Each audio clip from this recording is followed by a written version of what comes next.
Pero eso después nosotros. Claro.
Ahora pasamos a esta maqueta, miren.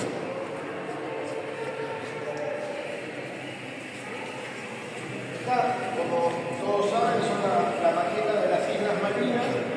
Así se conoce la serie de archipiélagos que constan de dos grandes islas y otras más pequeñas. La de allá es la isla Soledad y esta es la isla Gran Malvina. Lo que separa una de otra por el centro es el conocido estrecho de San Carlos.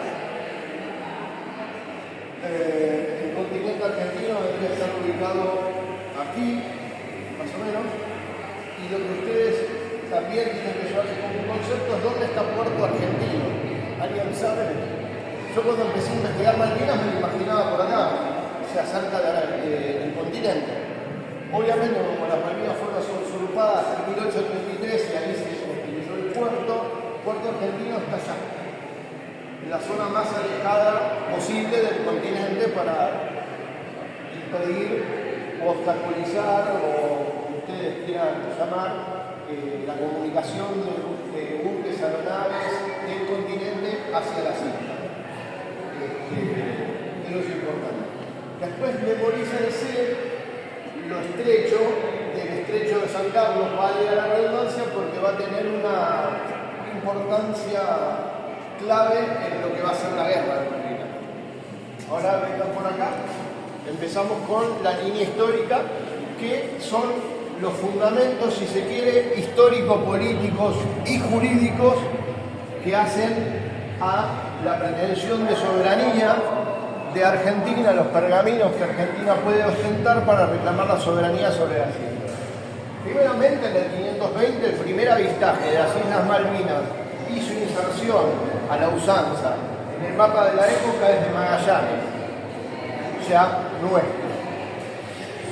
En el 64 hay un avistaje de franceses que la denominan Malouines y de ahí deriva el nombre en castellano de Malvinas. Ese avistaje deriva en una pequeña colonia francesa que se cruza con una pequeña colonia británica en Puerto Egmont, ambas dos desalojadas por el Imperio Español, que era a quien correspondía por el Tratado de Tordesillas las Islas Malvinas, por extensión de lo que era el virreinato. En 1806 y 1807 tenemos la primera invasión inglesa a Buenos Aires y la segunda invasión inglesa a Buenos Aires. Y acá ya hay que decir dos cuestiones de la geopolítica y de la política internacional para entender por qué Inglaterra reclama las Malvinas. Inglaterra tiene una... Primero referido a esto, si ustedes ven Inglaterra, que está ubicado acá, y acá está Argentina y acá las Malvinas, de norte a sur, a lo largo del Atlántico, hay un collar de perlas, de islas, donde Inglaterra tiene bases de abastecimiento, colonias, etcétera, etcétera. ¿Para qué? Para importar y exportar mercaderías y para tener el dominio del Atlántico entero, de norte a sur.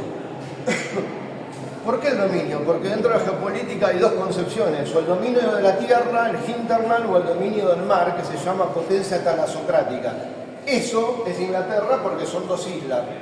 Entonces para ellos es vital todo el dominio del Atlántico, a través de todas esas islas que culminan en las Malvinas, Georgias y Sandwich. ¿Qué tiene que ver la invasión a Buenos Aires? Que Inglaterra ya había realizado el proceso de la revolución industrial, entonces tenía un excedente de producción manufacturera y necesitaba mercados donde colocarlo.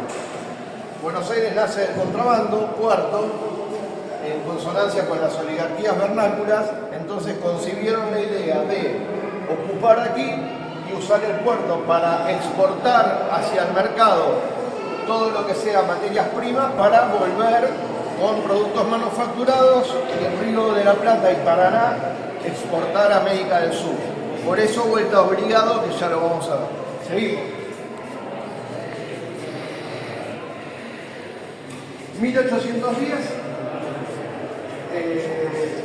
se da la Semana de Mayo, 22 de mayo Cabildo Abierto, 25 de mayo la primera Junta de Gobierno que inicia el proceso de independencia que culmina en 1816, con lo cual las antiguas posesiones españolas pasan como si fuera derecho hereditario o sucesorio, para que se entienda, a la Argentina. En 1820, el gobierno de las Provincias Unidas, en aquel momento, ya toma posesión efectiva de las Islas Malvinas, desde el 20. Manda una guarnición y su primer gobernador. Esto no importa demasiado, esto es importante. En el 29 se crea la primera gobernación con Luis Bernet. Bernet es una académica que tenemos aquí, tataranita del gobernador de las islas, con pobladores que eran del continente, en las Islas Malvinas. Estos pobladores van a sufrir en el 33 lo que es la usurpación británica y el desalojo primero obviamente del gobernador y después de toda la guarnición y de los civiles que estaban en Malvinas. Vuelven al continente, los ingleses toman posesión de las islas y ya no se van a mover de allí. Nunca. Hasta 1982.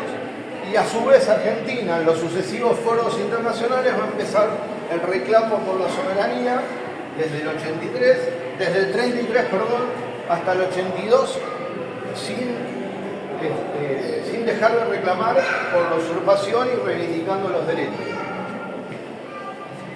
En el 40, ya con la gobernación de Juan Manuel de Rosas en la Confederación Argentina, es el bloqueo francés que con la misma pretensión que Gran Bretaña pretendía dominar ríos argentinos para el tráfico de mercadería. Ese proyecto fracasa, pero en el 45 retorna lo que se conoce como la Armada Anglo-Francesa en la mítica batalla de Obligado, que es la batalla icónica de lo que es la Guerra del Paraná.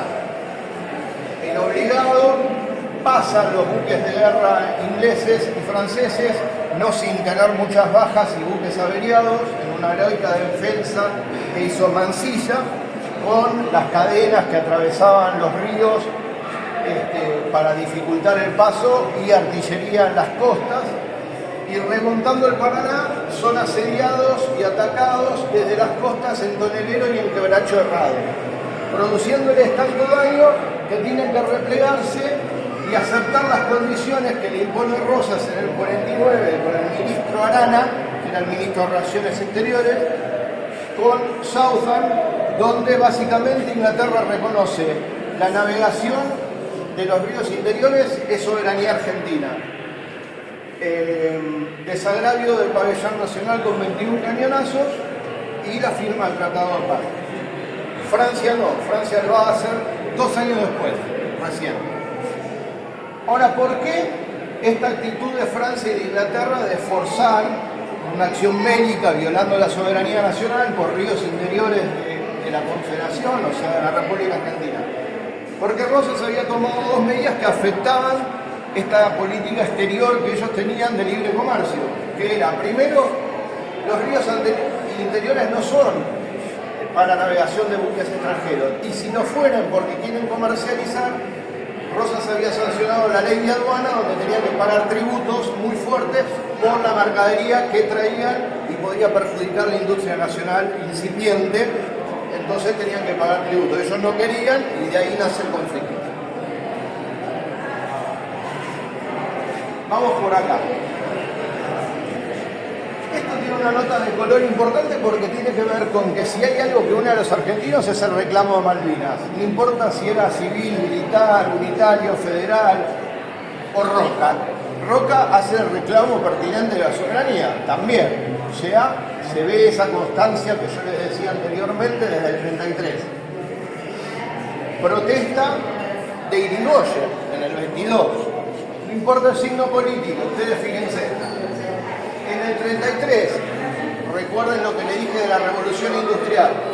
Inglaterra hace el famoso pacto Roca-Runciman de la década infame, donde Argentina solo puede exportar carne en la medida que Inglaterra acepta y en las porciones que acepta Inglaterra, contrapartida de importar en el continente las manufacturas inglesas. O sea, un pacto ruinoso para lo que era la soberanía nacional, pero conveniente a la política exterior de ellos del libre comercio.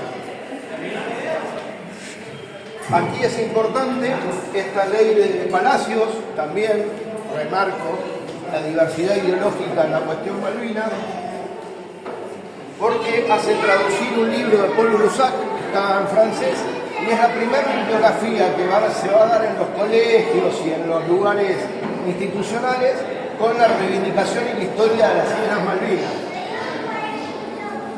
En el 46, con el primer peronismo, va a haber un salto cualitativo sobre la proyección antártica. Argentina tiene presencia en la Antártida desde 1904. Presencia, único país con presencia ininterrumpida desde 1904 hasta hoy. 7 bases permanentes y 6 rotativas. Único caso de nativos en la Antártida, que nacieron allí, argentinos, compatriotas nuestros. Y en el 46, de estas 13 bases, 5 o 6 se hacen durante el gobierno peronista por el empuje de un héroe poco conocido que se llama Pujato, que era un hombre que fomentaba la extensión argentina sobre la Antártida. ¿Cuáles son los fundamentos, además de lo que estuvimos hablando, de la herencia hispánica, que hacen que Argentina pueda reclamar Antártida e Islas Malvinas? Lo que se llama, y aquí está, zócalo continental, plataforma submarina, que es la extensión del territorio por abajo del agua, que sigue siendo territorio nacional y sobre el cual se apoya las Islas Malvinas y proyectando hacia abajo el sector antártico nacional. Pero además hay una convención internacional que dice que para reclamar la Antártida, por extensión de los paralelos de cada país, se determina qué porción de la Antártida le corresponde a cada uno. Se firmó el Tratado Antártico, que esto está por acá, para no pelear por el tema de la soberanía, hacer un paraguas por el tema de la soberanía y declarar a la Antártida un continente que iba a ser nada más que utilizado para cuestiones naturales, de investigación, sin fines militares y sin fines comerciales. Bueno, 12 países firmaron ese tratado, que está por vencer y se estará renovando, calculo yo, entre los que está Argentina y Chile, con razón, Australia con razón, Inglaterra, porque reclama por la proyección de Malvinas, Bélgica, que no sé qué tiene que hacer ahí, y por supuesto Estados Unidos. Seguimos.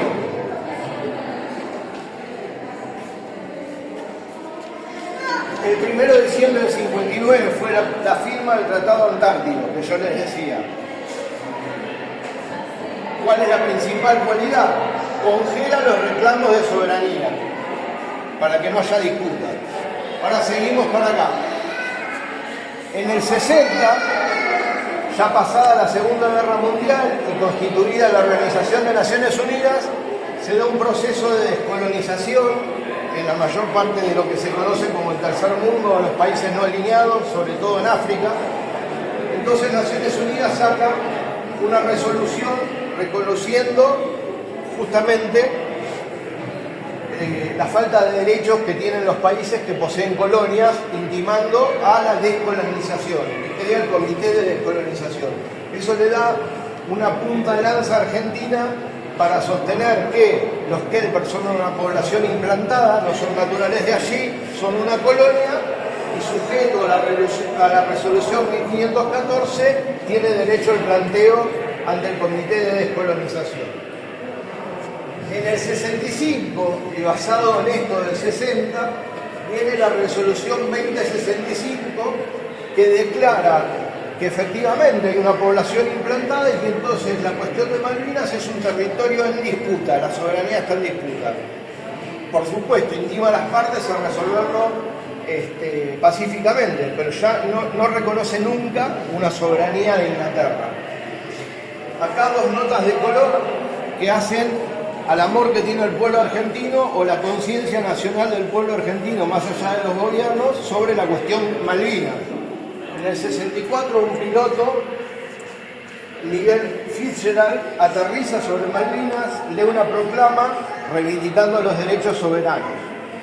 En el 66, más conocido, el operativo Cóndor, un grupo de la juventud peronista secuestra un avión de aerolíneas, lo aterriza en Malvinas, se iza en el pabellón nacional, se lee una proclama y ante los reclamos diplomáticos de los funcionarios le ponen las armas, y son devueltos al continente y como premio la dictadura de Onganía son enjuiciados y encarcelados.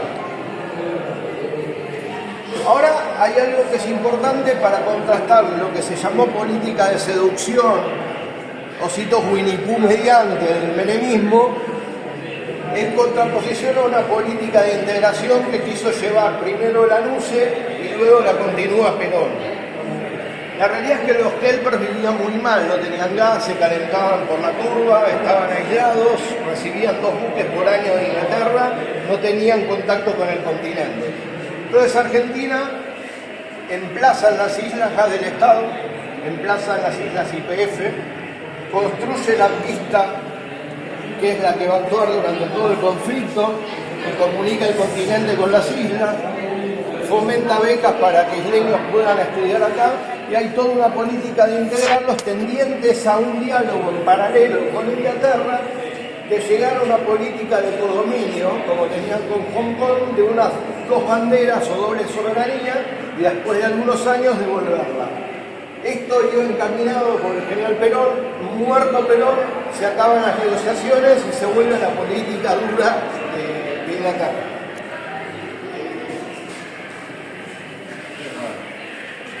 Acá en el 76 se da un hecho poco conocido, pero muy relevante, que los ingleses mandan una expedición con el barco insignia Shackleton para explorar si en las adyacencias del mar argentino, del mar de Malvinas, había petróleo o no. Isabel gobernando.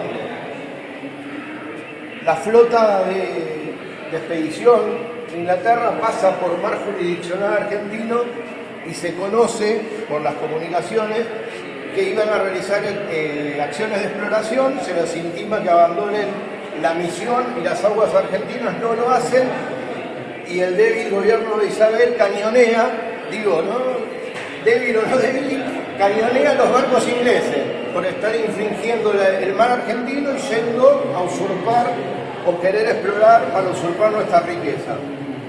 Descubren la presencia de petróleo. Ahí empieza a agravarse el problema. En el 76. Y acá ya viene el desencadenante prácticamente de la guerra. Cuando sube Margaret Thatcher, Inglaterra estaba en una crisis económica, crisis social, con muchos reclamos de los trabajadores, la economía estaba muy mal, y había un proyecto de empezar a desmantelar la Task Force, la Fuerza de Tareas de la Armada, porque prácticamente después de la Segunda Guerra no había tenido mucho uso. Así que en ese contexto asume Margaret Thatcher, a la que le va a venir muy bien, al igual que Galtieri, la guerra del 82. ¿Por qué se suscita el conflicto del 82? Tenemos que pasar allá.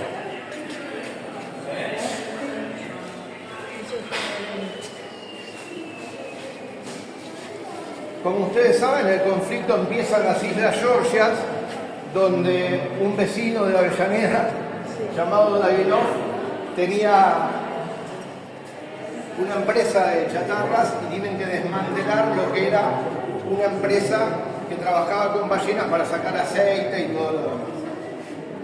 Cuando están llevando adelante esa acción, con documentación avalada por Inglaterra, por Argentina también, o sea, todo a derecho, hay un confuso episodio donde algunos obreros izan el pabellón nacional. Ese izamiento de la bandera se conoce rápidamente en Londres, hay un incidente diplomático y ellos lo consideran causa belli, o sea, causa de guerra, una afrenta a la corona, y ya preparan desde la isla Ascensión, con el envío del Endurance, una expedición para sacar a los argentinos de la Georgia. Visto esto, y importante es esta cuestión, pues si no, no se entiende el 2 de abril. Visto todo este escenario de conflicto, más la necesidad de Margaret Thatcher de forzar la situación, de hacerla escalar, más la necesidad de la dictadura de justificarse con una causa noble como la de Malvinas para poder perpetuarse en el poder. Pero Argentina tenía excelentes relaciones en ese momento con Estados Unidos. Los militares argentinos se entrenaban en West Point y muchos de ellos participaban de la contrainsurgencia en el conflicto de Nicaragua. Entonces, la diplomacia norteamericana hábilmente le da a entender a Galtieri que si hay un conflicto en esta escalada, ellos iban a ser neutrales, porque era amigo de los dos países y por el TIAR, que es el Tratado Interamericano de Asistencia Recíproca, que decía que si algún país del continente tenía un conflicto con un país extracontinental, todos tenían que venir en auxilio de ese país americano. Galtieri cae en la trampa, además cebado, y además lo necesitaba por cuestiones espurias, y lanza la Operación Rosario, que es la del 2 de abril de recuperación de las islas. Características de la Operación Rosario. Se hace pensando, y esto es lo insólito, se hace pensando de que no va a haber guerra, por todo lo que hablamos. O sea, la mejor operación que hizo Argentina fue una operación pensando que no iba a haber guerra. Porque la operación fue no causar bajas británicas y ni bien se recuperan las islas, sacar las tropas y dejar una mínima guarnición para negociar. Se hizo así, pierde la vida Giachino, intimando la rendición del gobernador de las islas. El nombre de Operación Rosario se debe a Zaineldin, que en el barco, habiendo toda una tormenta, se pone bajo la advocación de la Virgen, y del regimiento 25 Zaineldin participa del desembarco, ocupa el aeropuerto y el resto de usos tácticos y infantes de marina la casa del gobernador. Bueno, con ese escenario ya estaban las condiciones de una guerra iniciada. Sin embargo, Argentina seguía pensando, y de hecho saca tropas y no manda tropas nuevas hacia Malvinas. El 3 sale la Task Force de Inglaterra. Ahora vengan por acá.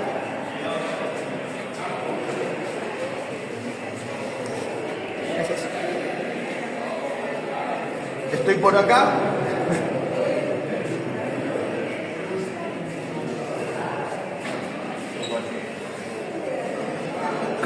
Para el 4 de abril tiene una importancia vital, porque nosotros decimos que se plebiscitó la guerra de Malvinas. Los más grandes se deben acordar, es la Plaza de Mayo, cuando Galtieri habla y dice el famoso: si quieren venir que vengan, representaremos batalla.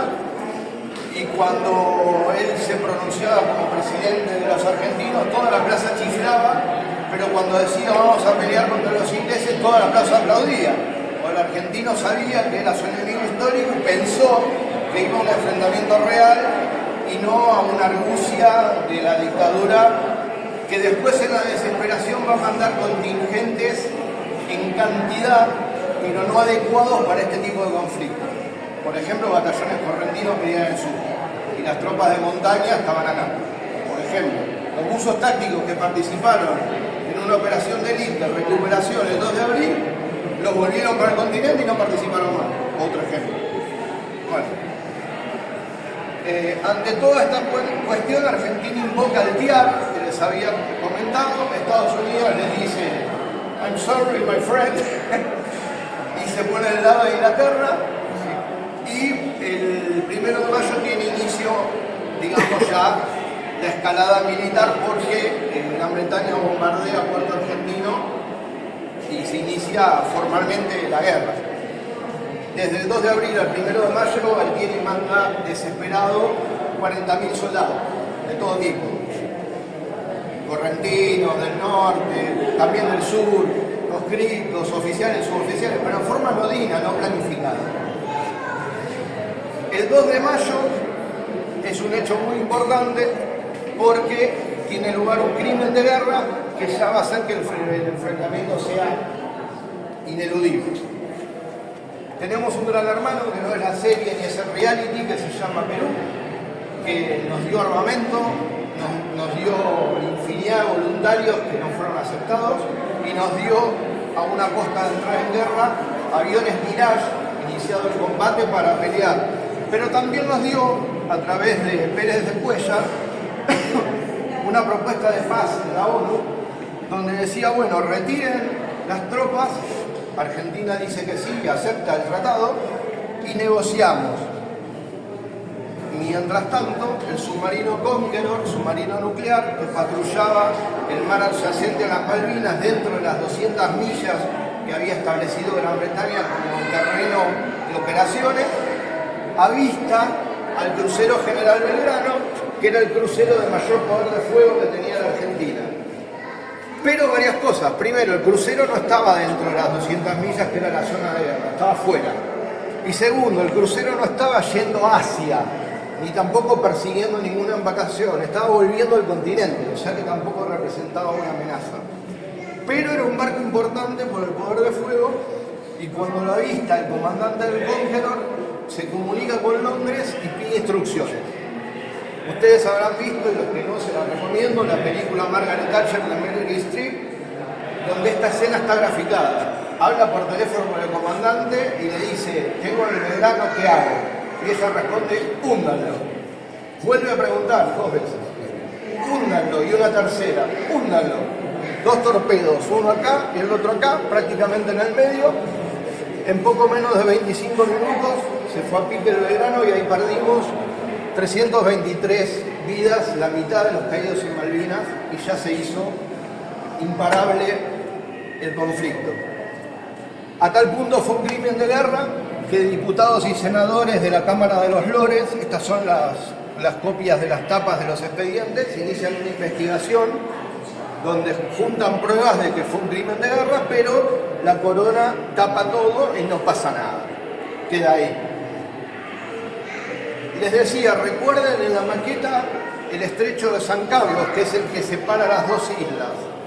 Una avanzada del regimiento 25 de Señalín que comandaba el teniente Esteban, estando cerca de San Carlos, avista la flota y da aviso temprano a Puerto Argentino de que la flota está por desembarcar en San Carlos. Desde el alto mando le dicen, ustedes están, no sé, están tomados, no van a poner 100 y pico de buques en ese estrecho, que es un cajón, para que la aviación venga y los haga pomada. No puede ser. Sí, están acá, van a desembarcar. No puede ser. Bueno, dicho y hecho, estaban ahí y desembarcaron. En San Carlos esa avanzada, humilde, puede derribar 4 Sea-King, que eran los helicópteros de Inglaterra. Pero ellos ya hicieron cabeza de playa, o sea, ocuparon territorio para avanzar. Vengamos por acá.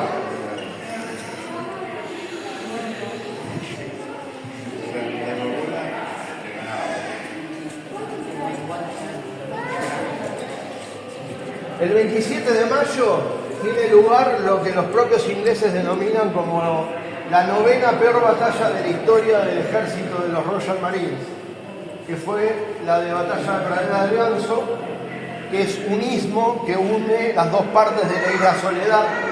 Acá estaba desplazada la Fuerza de Tarea Mercedes, que era una pequeña guarnición de aviones Pucará, con 2 regimientos y una parte del regimiento 25, donde estaba Gómez Centurión, que es conocido, estaba Esteves, del cual yo escribí un libro. Bueno, fue la batalla que más les costó a los ingleses, no en términos de vida, pero sí en términos de tiempo, para poder doblegar la resistencia argentina. Tardaron más de 36 horas. Ya el Vaticano toma medidas en asunto, visita Inglaterra, visita la Argentina, empieza a mediar y ya la dictadura no quería saber más nada. Lo que no contaba la dictadura era con los A4 Skyhawk, los Pucará, los Mirage y los Super Étendard. La Fuerza Aérea peleó una guerra aparte en comandancia, tenía su mando, sus instrucciones, operaban desde el continente con la autonomía de vuelo justa para salir desde el sur, llegar a las Malvinas, atacar, evadir 2 misiles y con 0,000 de combustible aterrizar. O sea, si eran perseguidos no llegaban. 55 aviones perdimos, pero les hundimos o le dañamos o dejamos fuera de combate más de 23 barcos. El mayor daño que tuvo Inglaterra después de la Segunda Guerra Mundial. Por eso decretaron secreto de Estado de las bajas y las pérdidas del ejército inglés durante más de 90 años. No se sabe. Ellos declaran 260 bajas y eso es todo. Bueno, después tiene, ahora sí, el 14 de junio, lugar la batalla más sangrienta porque se combatió cuerpo a cuerpo, a bayoneta limpia. que es la batalla de Tumbledon, donde tiene un rol destacado el batallón de Infantería Marina 5, que presidía Robacio, y fue en el último combate porque el 14 tiene lugar no la rendición, sino el cese de fuego. Se reúne Jeremy Moore, que era el jefe de la tropa inglesa, con Benjamín Menéndez. Allí decía rendición incondicional, se tachan las dos palabras y dice cese de fuego. Bajo esas condiciones se terminó la batalla de las Malvinas. Ahora pasemos a ver la realidad virtual de lo que era un entrenamiento en Mirage. Acá nos vamos a dividir porque tenemos 6. Sí. Tenemos 8 lugares y después rotamos. Y el resto vamos a pasar a la sala inmersiva que reproduce escenas de combate de infantería. Así que los que quieran, Mirage, son 8 lugares y el resto vamos a la...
Querido papá, no pude mandar tu telegrama para tu cumpleaños porque justo ese día arriba de aquí. Volé bastante. Lo interesante fue que puse mi cara de gallegos a Malvinas a través de 800 kilómetros de mar sin dar nada de tierra. Lo hicimos en 2 horas.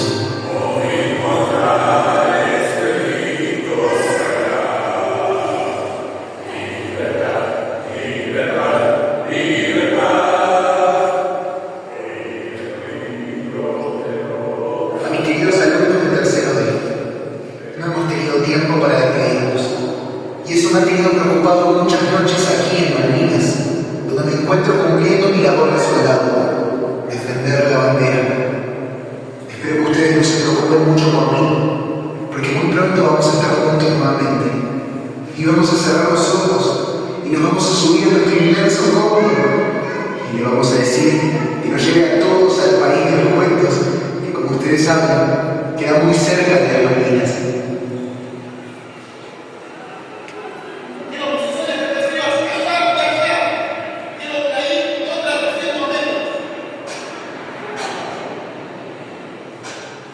Las islas son lindísimas. Hay una playa que es bárbara.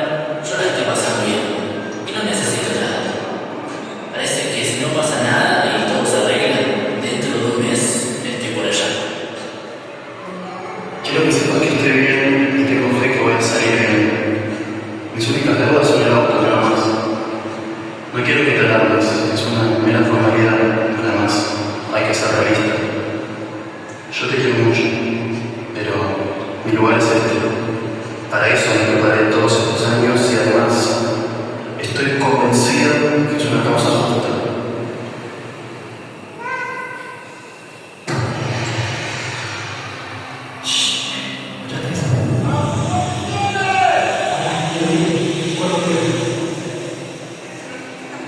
Hace 2 noches atrás estalló en el agua una bengala y dio la impresión de ser un cañonazo. ¿Te imaginas? Salimos cagando adentro de la cama y se dio la larga. En 2 minutos estuvimos armados y detrás de una piedra. En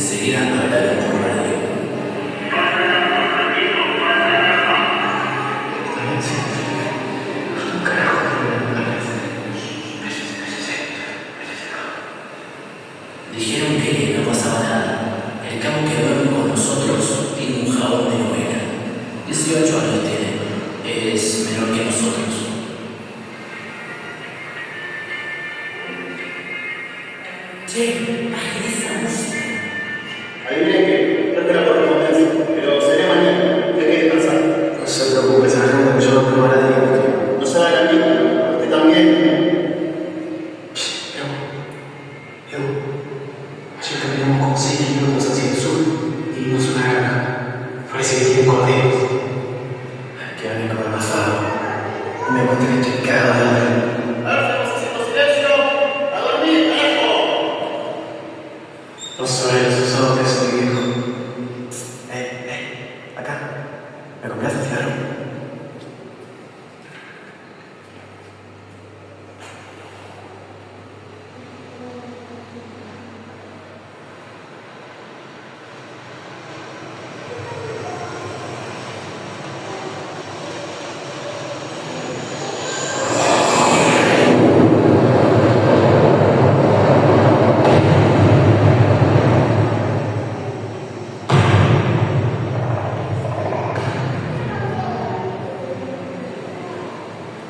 Cuando apago la luz del candil, boca hacia arriba, me meto en ese sueño de ojos abiertos, charlo, los toco, los lleno de besos. ¿Sabes qué quiere decir? Que no los puedo olvidar. No sé si temblaba de miedo o de frío, pero temblaba. Querido hijo Diego, perdóname que no me haya despedido de ti, pero es que no tuve tiempo. Por eso es que te escribo de disposición para que sepas que te quiero mucho.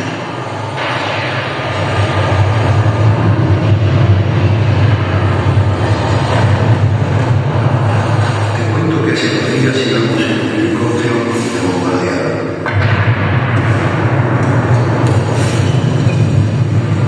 Murieron varios míos, pero salen 3 amigos de las llamas. Te cuento para que sepas que eres un padre de que puedes sentirte orgulloso de mí. En estos momentos estamos rodeados. Será lo que Dios y la Virgen quieran.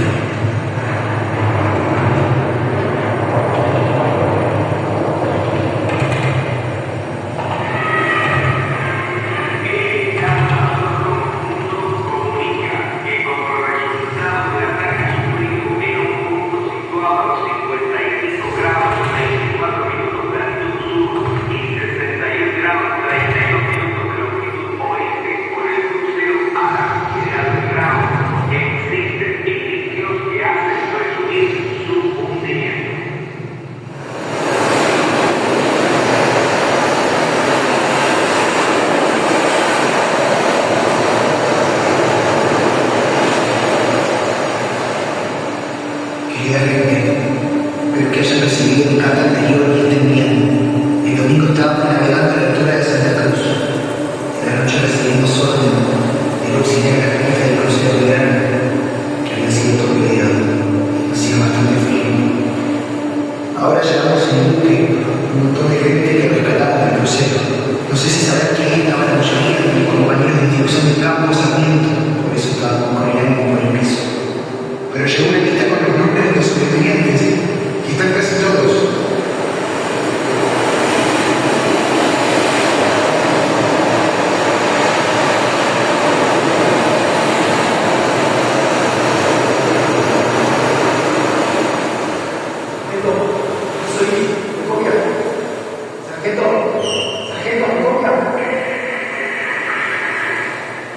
En nuestra posición estamos utilizando bombas y líneas de mar. Están a 500 metros de la costa. Por un espacio, un recuerdo.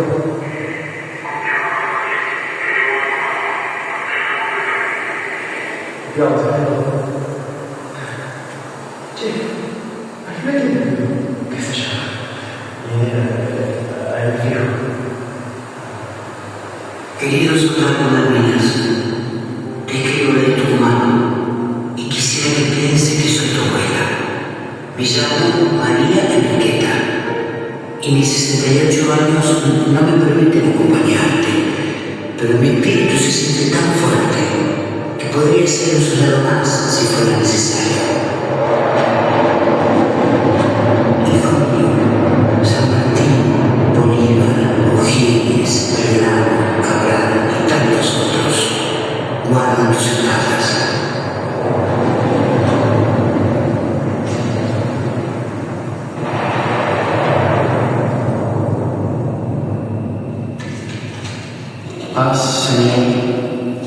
alma no vacile en el combate y mi cuerpo no sienta el temblor del miedo.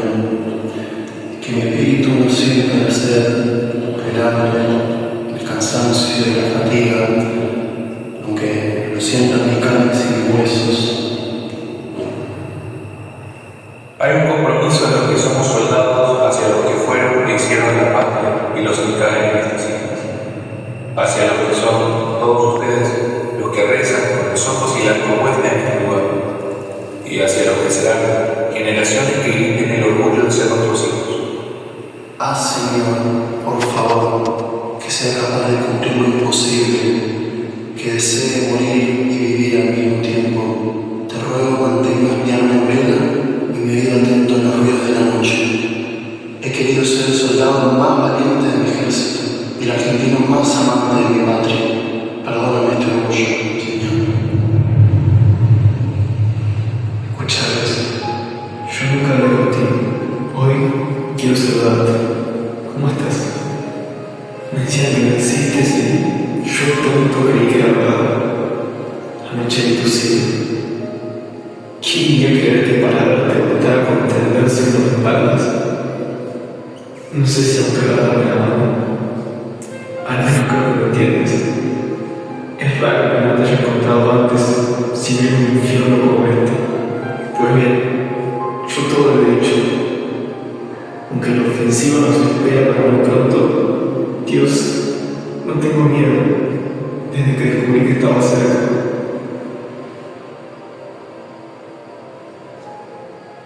La señal. Bien, Dios. Ya lo veo. Olvidaba decirte. Te quiero.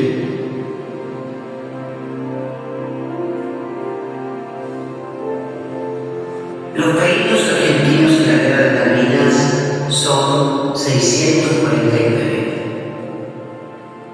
Eran soldados, conscriptos, oficiales y suboficiales de las Fuerzas Armadas, Gendarmería, Prefectura y ciudadanos civiles. Las palabras de las cartas son reales, escritas desde el frente por algunos de nuestros héroes. En la posguerra, muchos de los excombatientes que volvieron se quitaron la vida. Esta experiencia inmersiva es una recreación basada en diferentes hechos reales acontecidos durante la guerra. El museo está dedicado a nuestros muertos en combate, a los veteranos de guerra y a nosotros, el pueblo argentino, que los honramos en nuestro corazón.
Si quieren pasar acá, les muestro rápidamente y subimos todos juntos.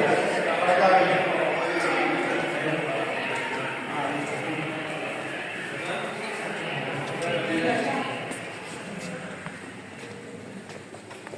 El mural central es un mural que hizo un artista plástico de Avellaneda, que viene a figurar el Gaucho Rivero, que es quien inicia la rebelión en el 33, cuando se usurpan las Malvinas, con 15 gauchos más, llevan adelante tareas de campesinado. Bueno, es detenido, mandado a Londres, estuvo allí un tiempo encarcelado y después no sabemos cómo, aparece combatiendo en vuelta obligada en el 45.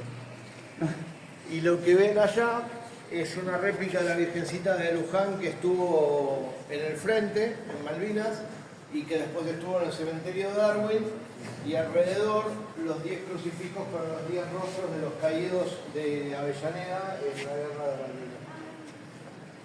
Y después ustedes se acercan, van a ver que están el nombre y el apellido, no le pusimos jerarquía ni rango, porque ante la muerte y luchar por la patria son todos iguales, y más ante Dios, así que nos pareció que dividirlos por rango era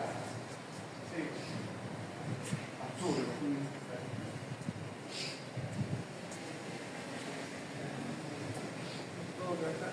Son Malvinas, mortero que usan los regimientos para tener armamento, comillas, pesado. Al no tener artillería, los regimientos se refuerzan con los morteros que se cargan por la boca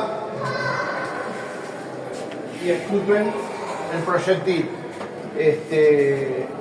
Si una compañía tiene que marchar, los morteros es lo primero que se descarta por el peso y porque allá van las cajas de municiones. Pero en condiciones normales es lo que le da un apoyo fuerte a una compañía. Entonces usó Malvinas. La otra dificultad que había en Malvinas es que por más que salga bien el proyectil y todo, quizás no explotaba por la turba. Porque el suelo es esponjoso, terroso con agua que sale de abajo.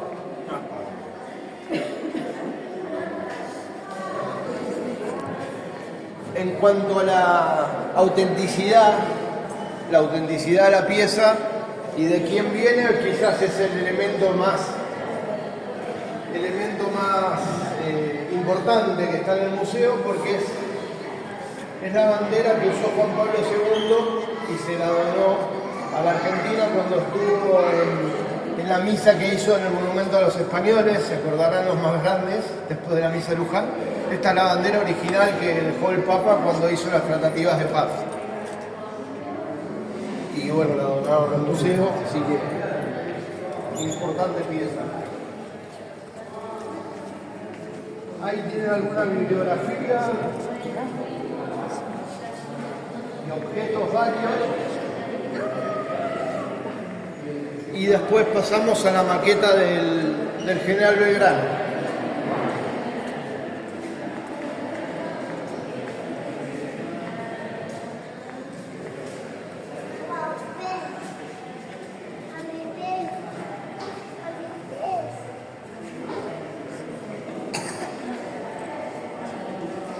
Esta maqueta que ven acá es la reproducción en escala del crucero General Belgrano, que ya vimos el hundimiento con los misiles, los torpedos, perdón, que van aquí y dan aquí. Y lo que lo hacía tan apetecible como blanco son las dos torretas a babor y estribor que tenían un alcance mayor a cualquier pieza de artillería inglesa.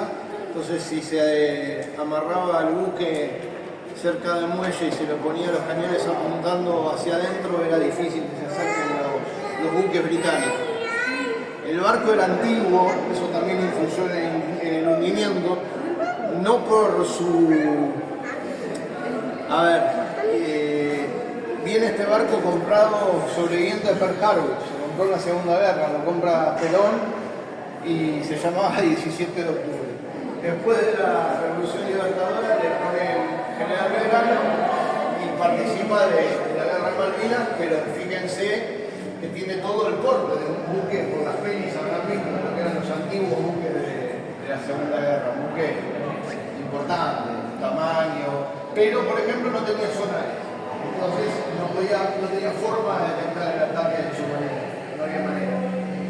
Y encima lo hicieron con la intención de provocar bajas, por eso decimos que fue hecho con toda la intención, además de la orden política de Thatcher. Atacan ellos en la hora que todo el personal estaba durmiendo, para causar más bajas. Pero bueno, ahí está la foto icónica, atrás mío, con el buque ya escolado y las balsas naranjas de salvamento, que por suerte acudieron rápido. Acá hay un pequeño buque de escala del Bahía Paraíso, que fue a rescatar a los náufragos, y el otro es el Irizar, que se usa para la campaña antártica, que hacía de buque hospital. Son los dos buques que fueron al rescate de los náufragos del Belgrano.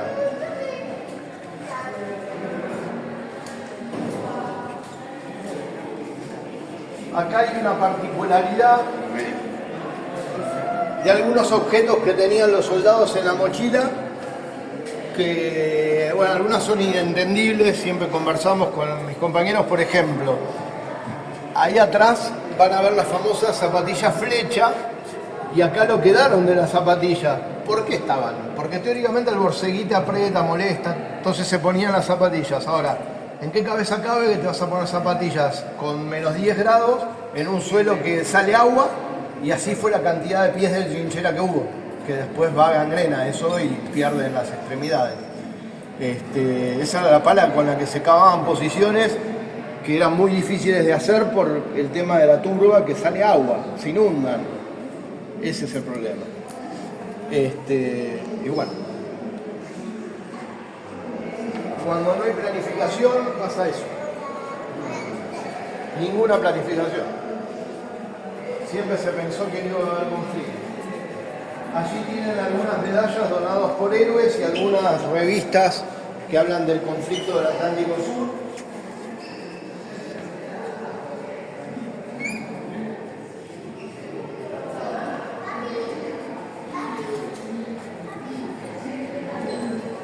Y acá una contradicción con las zapatillas flecha.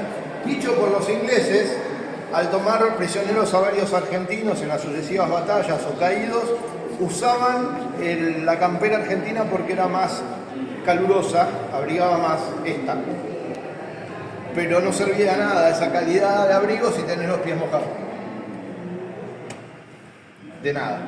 Y esta medalla tiene especial valor porque es de un herido en combate. Bueno, acá está. Esto tiene, para los que tengan ganas de quedarse un rato más, porque después el otro grupo va a ir hacia abajo, tienen tiempo, lo que simula es una vidriera de la época de la Guerra de Malvinas, con los televisores de época, y lo que está reproduciendo son documentales diferentes sobre la cuestión de la Guerra de Malvinas. Este es uno y este es otro. Y está bueno porque hay testimonios y escenas que ya hoy no se ven en ningún lado.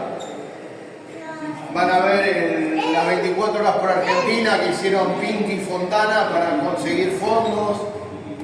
Van a ver el noticiero Ahora Argentinos.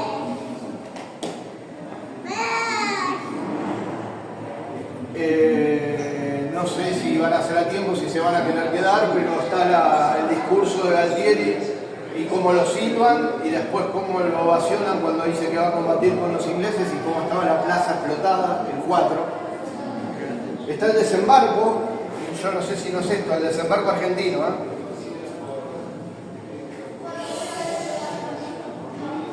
Eso es una bomba que no explota porque se traba con una carga.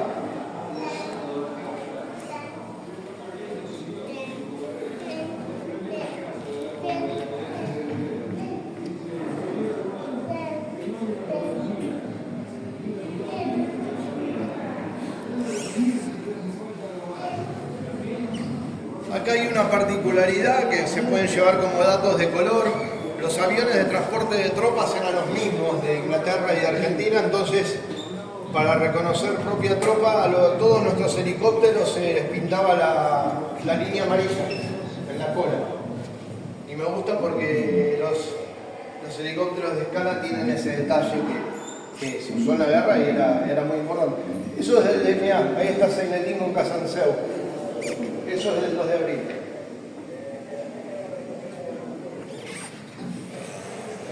Y acá atrás hay un párrafo aparte muy importante para las grandes ignoradas del conflicto que recién ahora están empezando a hablar, que son las 5 enfermeras que estuvieron, tanto unas de ellas en Puerto Argentino y la mayoría en el continente, que recibieron y atendieron a los heridos argentinos, allí atrás en la gigantografía.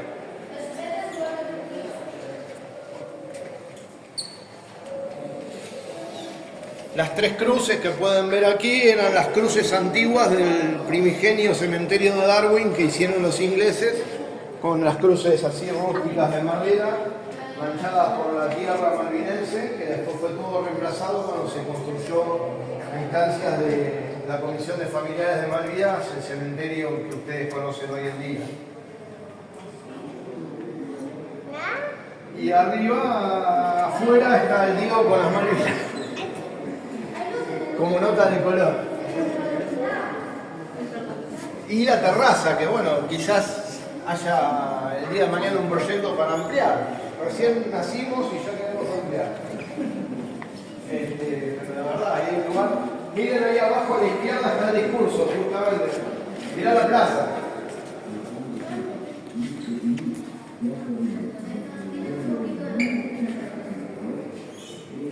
Como pieza histórica es genial. Y a mí me da sentimientos recontra encontrados, ¿viste? Porque veo, perdón el término, veo un hijo de puta creyéndose el César y a la vez veo a todo el pueblo argentino queriendo pelear por lo nuestro.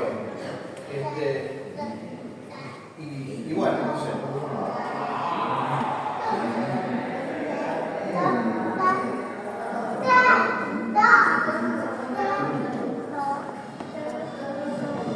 Mirá lo que está acá. Ahí está el hundimiento también.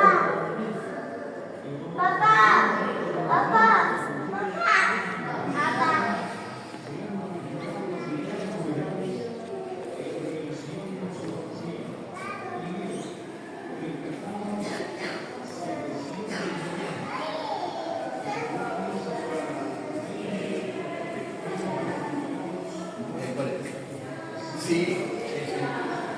Mirá, exactamente.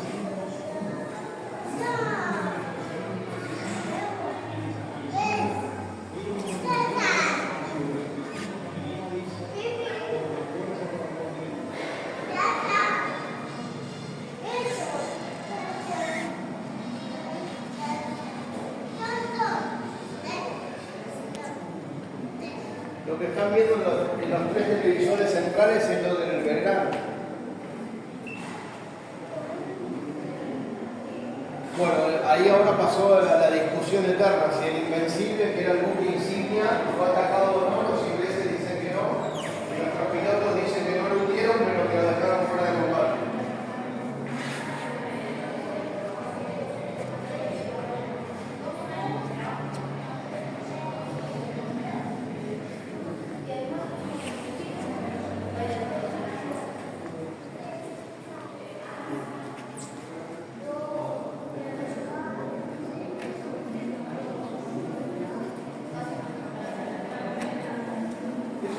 Carlos, cuando ellos hacen cabeza de playa y reciben mucho fuego de la aviación argentina.